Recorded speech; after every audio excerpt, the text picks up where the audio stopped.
लाडली recording studio Chausa बाजार। वह मपस भैया अपन करैया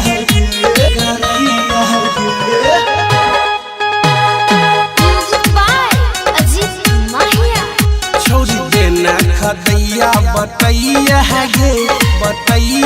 गे वह मपस भैया अपन करैया गे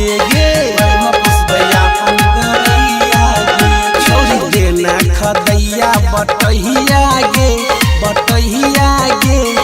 वह मपस भैया अपन करैया गे छोड़ी मान नहीं कर लड़ैया गे वह मपस भैया अपन करैया गे छोड़ी देना खदैया बटैया गे वह मपस भैया अपन करैया गे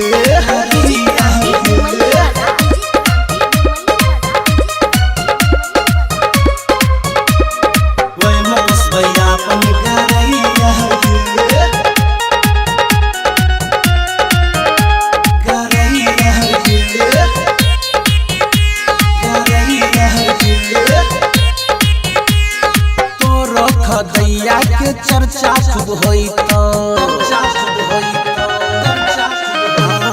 तोरो खदैया के चर्चा खूब होई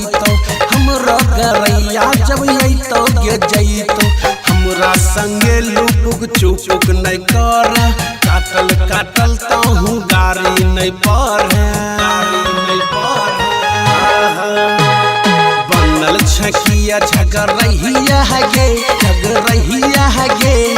वह मपस भैया अपन करैया गे छोड़ी देना खदैया बटैया गे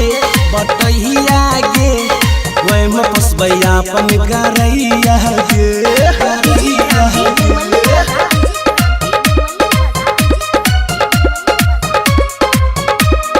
वह मपस भैया अपन करैया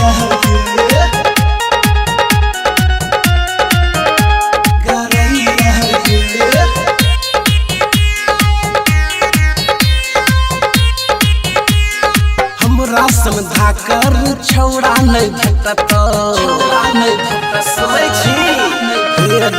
हमरा समझा कर छौड़ा नहीं भेटत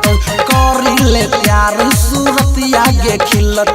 राजीव रंगीला संग कर नहीं घाट गे राजू बंसी लगाय दे तो वाट गे अनिल परवीन करतो खदैया गे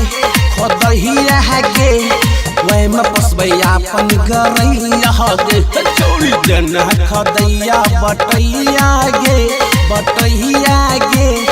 वह मपस भैया अपन करैया गे लाडली रिकॉर्डिंग स्टूडियो चौसा बाजार।